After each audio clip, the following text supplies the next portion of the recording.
Okay, folks, we are back again. I have reviewed another film by this director a while ago, and I did a rewatch because I hadn't watched it in years. This film I just watched a couple of days ago. I was visiting my parents, and my mom had it recorded on her DVR from Turner Classic Movies, where I discover a lot of movies from the past that I have never seen before. 1947, this is considered the start of some of Carol Reed's best films that he ever made. Odd Man Out. And I did not have a DVD copy. I watched it on her television set, but I did purchase a Criterion copy, which has 2 discs, and this is why we love Criterion, a booklet.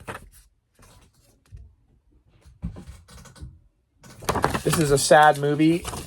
It is film noir, masterfully shot. Carol Reed does great in the dark with shadows and light, and it's just, you know when a film is going to be amazing within the first couple of minutes. And I was sitting there on my mom's couch, and I looked at my mom and I said, this is going to be a 5 out of 5 movie, I could tell. And I go in fresh. I don't do any research. I don't want to taint my opinion of a film. And obviously, she was scrolling through her Rolodex of recorded movies. One night we watched Mr. Smith Goes to Washington, and the second night we watched Odd Man Out. And it is a 5 out of 5. Rotten Tomato critic average is also another rare 100%. However, the audience score, and I've said this before, I feel like on older films, perhaps they're not as palpable to a modern audience. Over 1,000 people submitted their audience average, and it's 86%, which is still high. IMDb, 7.6 out of 10, should be higher. This predates The Third Man, which I reviewed here on the channel. I think this came out 2 years before The Third Man. It's kind of giving a survey of post-war Europe. This movie was filmed on location in Belfast, Northern Ireland, which I believe the Titanic was built in Belfast. It's a working man's town. This is considered one of James Mason's best films. So I grew up watching James Mason in movies like 20,000 Leagues Under the Sea, Journey to the Center of the Earth. One of my other favorite films that I've never reviewed here, but I should talk about it and do a review on that. North by Northwest, he plays a villain in that movie.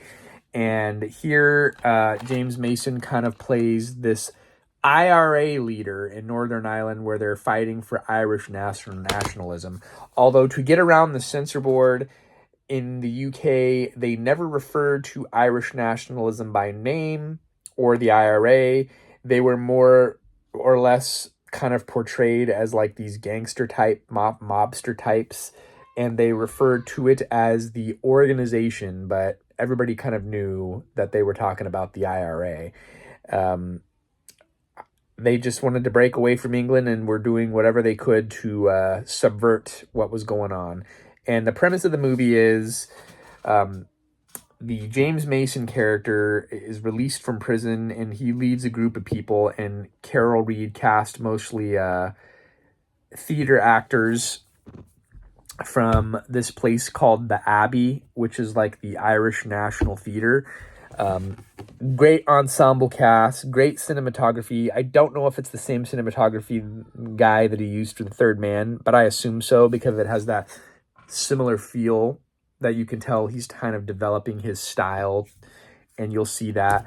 Amazing soundtrack filmed by the London Symphony Orchestra. It had $1 million budget. It blew the budget, and it burned Carol Reed's relationship with the production company, which was the Rank Company, a big British production company. This movie has a 116-minute runtime. If you are into black and white films, and I think I've said this on my other interview, I think Orson Welles said black and white, it strips away all the color so you could just focus on the craft, right? You can focus on the acting ability. There's amazing dream sequences in there. There's this one scene where the James Mason character, in the premise of the movie, he gets shot and he's slowly bleeding out and trying to find his way over the course of the movie, and he's hallucinating, and he's in a bar and someone spills beer, and in the bubbles he's having all these visions of the past and things that have happened to him. It's got these very Citizen Kane style dream sequences that are just amazing. It's unusual because of it was filmed mostly on location when a lot of films were filmed in studio sets at the time. And they also chose to use real sounds recorded during the production of the film versus sound effects added in afterwards to give it a more realism. One of my favorite scenes is when they're running down these alleys and all the stone structures are damp and the light is reflecting off of them. Lots of really good camera shots in nighttime alley scenes with bright lights and black and white.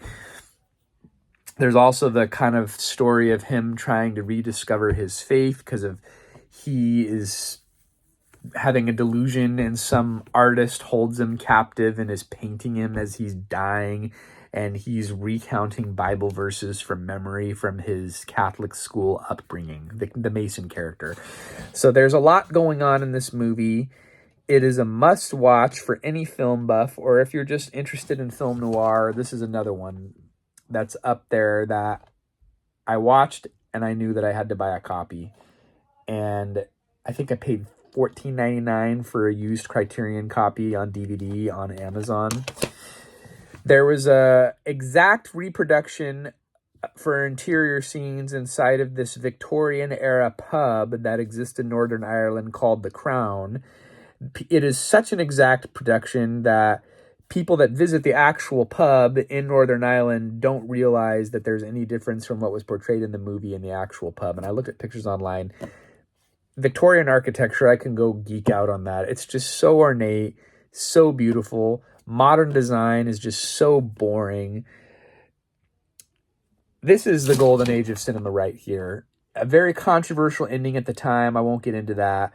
It wasn't palatable for the U.S. censor board. I kind of felt a Romeo and Juliet kind of a vibe. This kind of is a love story of sorts. But watch it. Let me know what you think. I'd like to hear your comments if you've seen it as well in the comment section. Where else would you comment? Thanks for watching. Thanks for helping me grow the channel. We're over 400 subscribers now. Well on our way to 500 as I just ramble on. And maybe I'll get into the special features. I don't know. The next one is going to be another Carol Reed film, so you'll want to stay tuned for our next review. Our Man in Havana will be up and coming. So as soon as I end this review, I'm going to sit down and type up my notes, and we'll dig into this later film. Until next time, folks, thanks for watching.